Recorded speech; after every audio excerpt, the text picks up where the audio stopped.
Nice meeting you. It's a pleasure seeing you again. Thank you. It's a pleasure. Thank you very much. I just want to have this conversation with you. I want to ask you, you've been here for, you came here 2 years ago. You've been here quite a long. You've traveled around Tanzania. You've seen our country in and out. I want to ask you, after you leave and you come back 5 years later, what progress do you expect to see in Tanzania? What I would like to see in Tanzania, and you're talking 5 years from now, so you're looking at 2030. Yes. What I would like to see by 2030 is that Tanzania would have had an excellent opportunity to advance its investment space and opportunity, that there would be a tremendous amount of quality investments from not just the US, but from all Western nations, as well as continued investments from the Eastern partners that Tanzania has, and European partners and Middle East partners as well. And that investment climate would have created for Tanzania an industrial base that will create jobs in Tanzania. For example, by then the Timber Nickel refinery factory should be up and operative. By then the hope is that maybe LNG would be coming out of the ground, out of the water, and will be exported through Europe and other parts of the world. Tanzania has already projected that it wants to go from $3 billion a year in terms of mining and extractive industry to over $30 billion a year. Tanzania has already said that it wants to create a gold reserve. If Tanzania stays on focus of having 20% of all of the gold mined and refined in Tanzania to remain in Tanzania as a reserve, Tanzania could conceivably have one of the largest gold reserves in the world. Wow. So what I would like to see in 2030 is Tanzania making progress on all of those fronts. I would also like to see in 2030 Tanzania celebrating a peaceful election in 2030 after having celebrated a peaceful election in 2025, and where you would have had a president elected in 2025 who will be building upon the second peaceful transition of power in Tanzania. Smooth, peaceful, and where Tanzanian citizens are voting because they genuinely see the need to vote. Oh, that's nice. I'm going to take you back last year. Vice President Kamala Harris visited Tanzania. And, as a CEO and the head of Tanzania Startup Association, she stopped by at my place and met me with a couple of other entrepreneurs. What's your message for entrepreneurs out there who are trying to build their businesses, build their community here in Tanzania? What type of message do you have? Entrepreneurs are the future and the present engine behind Tanzanian growth. If you look at the United States of America, the private sector and small private sector businesses employ more people than the government and large businesses. Entrepreneurs represent the future direction of prosperity. It represents a wider and more diverse tax base. It represents the opportunity for people to have ownership in the direction of the government and how the government is taking care of its people. Without entrepreneurs, you have no creativity, you have no inventiveness, you have no incentive. Entrepreneurs are the drivers of the economy, and it will be the same in Tanzania. That's why I applaud, and the United States government has spent a lot of money encouraging entrepreneurs. The Academy for Women Entrepreneurs, for example, is one of our most successful programs. Just recently, we had the Tech Challenge, where we were able to give out large sums of money to individual tech startup companies here in Tanzania. For example, I was speaking just yesterday with a young lady. Her company in Tanzania received 70,000 US dollars. Wow, That's a large amount of money for a startup creating ways to look at how to operate in a technologically savvy world. So what I say to entrepreneurs, the future of the country, the future of the world rests in your hands, more so than in anybody else's hands.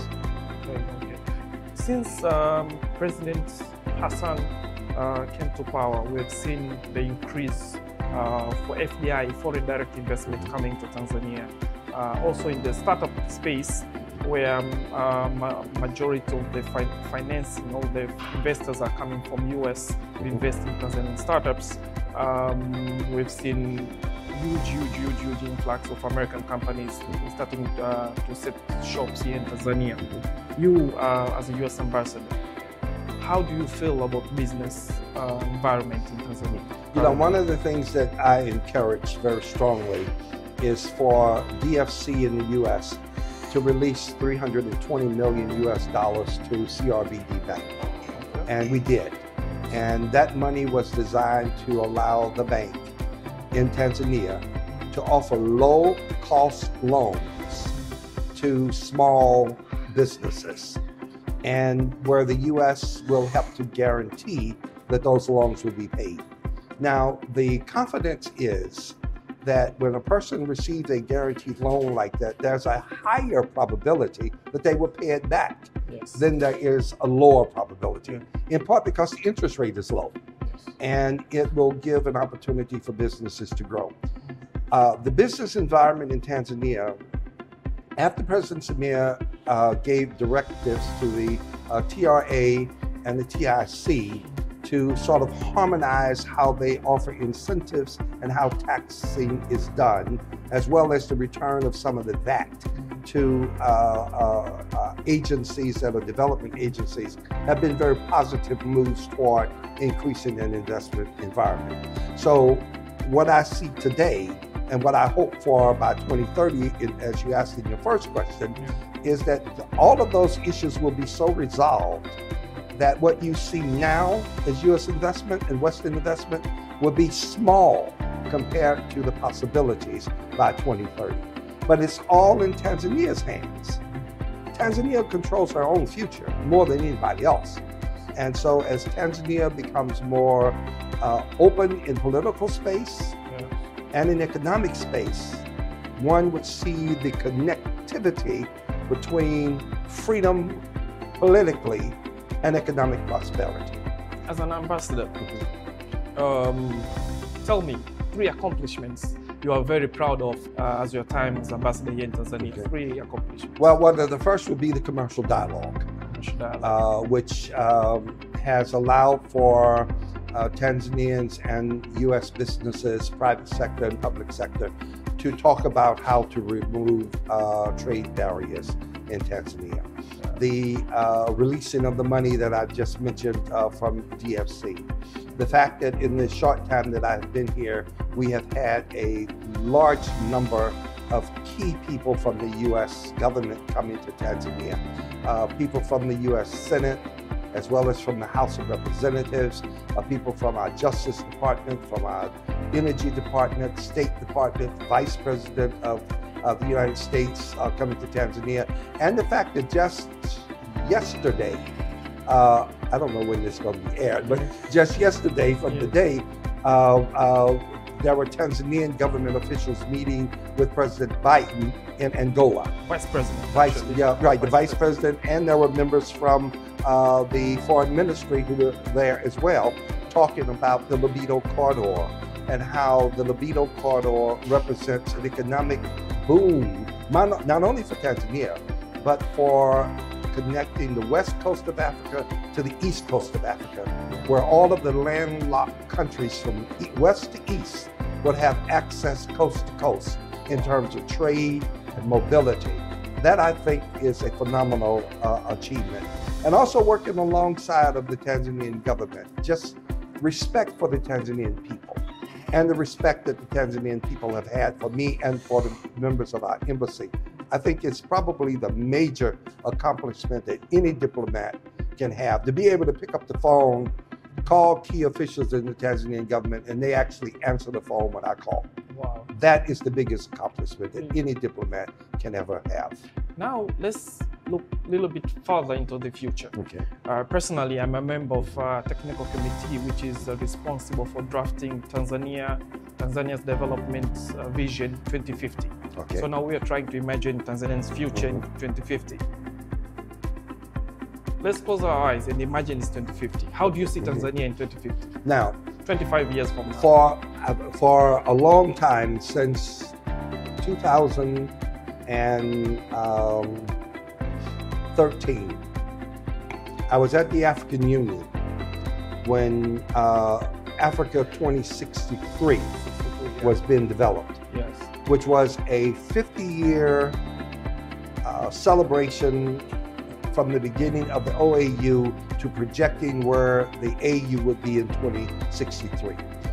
What I would like to see for Tanzania by 2050 is for Tanzania to be well on the way of accomplishing all of the goals of 2063. I would like to see a common market in the EAC, a common market in SADC, where there is freedom of travel and transport and trade among all of the nations in SADC and in the EAC. Tanzania would benefit tremendously from that. I would like to see Tanzania developing, being a part of a common passport, not only for the EAC and SADC, but for all of the African continent. I would like to see industry booming in EAC and in SADC. Because when you look at the EAC, it represents countries with Tanzania and Kenya being chief among them on the Indian Ocean corridor.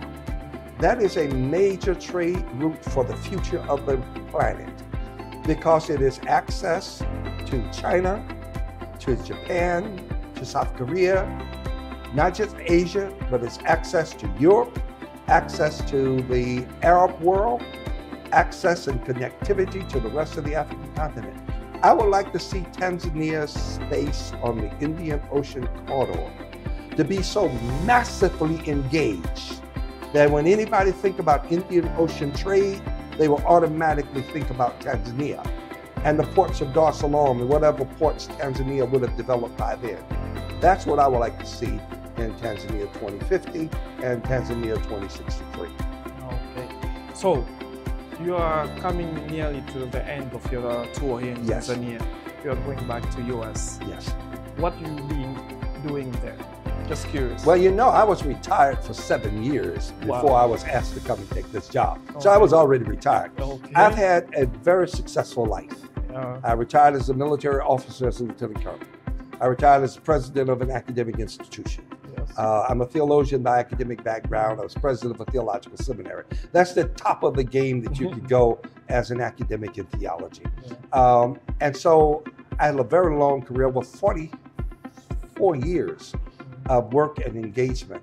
And then I served as a diplomat, as a U.S. ambassador to the African Union, as a U.S. representative to the United Nations Economic Commission for Africa, and then as the director of the diplomatic contacts for the U.S. Africa Leaders Summit, the very first one hosted by President Obama in Washington, D.C. And then I served for 2 years as executive vice president and provost at the National Underground Railroad Freedom Center, working on issues of human trafficking. Been 20 years as a military officer. I spent time as a diplomat before. And when you get a call from the White House, or if a Tanzanian citizen gets a call from the State House and says the president would like for you to do X, Y, and Z, it's kind of hard to say no. I mean, I was completely comfortable in retirement, financially well set, no struggle whatsoever.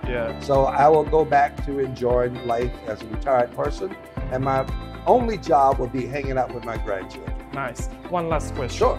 You're coming to the end of your tour. Yes. You will be handing this office to somebody else. Yes. What is one thing you'll whisper to him or her that he or she should prioritize Tanzania? I would say to him or her that the richest, the best, the strongest asset of Tanzania is Tanzanian people. It's not the gold, it's not the graphite, it's the people of Tanzania. And if you invest in the people of Tanzania, you have invested in the future, not only of Tanzania, but the future of the continent and the future of the world. That's what I will say. I will say that quietly, and I will also say it out loud. Thank you so much for your time. Thank you. It's an absolute pleasure talking to you. It's a pleasure. Thank you.